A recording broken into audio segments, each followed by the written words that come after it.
Recently, one prominent coach said that a good QB in the portal costs $2 million, or maybe it was $1.5, $2 million of NIL.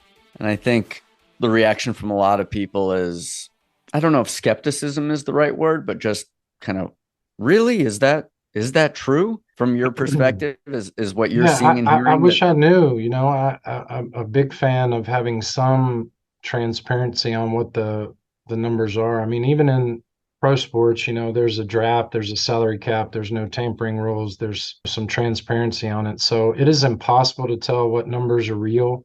In general, very generally, I try to cut them in half of what anybody is saying and figure that that's pretty accurate. But yeah, as long as we're in this mechanism and as long as there's a competitive desire to win and drive to do it, you'll have donors investing in it, maybe businesses as well. So I don't doubt that some are making that.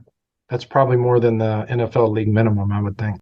Do you think we get to a point where there are contracts similar to the pro space where coaches have to make the same kind of trade-off decisions that you make when you're signing somebody Yeah, in the NFL or NBA? This is a recruit. We're going to give him a 4-year yeah, contract. We need to lock him up versus somebody else who maybe only gets a 1 or 2 year right. contract. And at that point, they could transfer unless you want to retain them, in which case you have to offer them a new That's right. contract.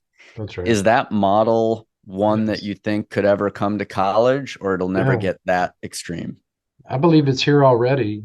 If it's not a predetermined percentage of revenue, it's whatever they think their quote NIL budget might be for the year. And yeah, asking coaches to be general managers or, that's a new position and term or roster management, almost like understanding waiver wires at the Major League Baseball level. Just that is a new niche. It's already here. And I do believe will be more prevalent as time goes on. And it's exactly that.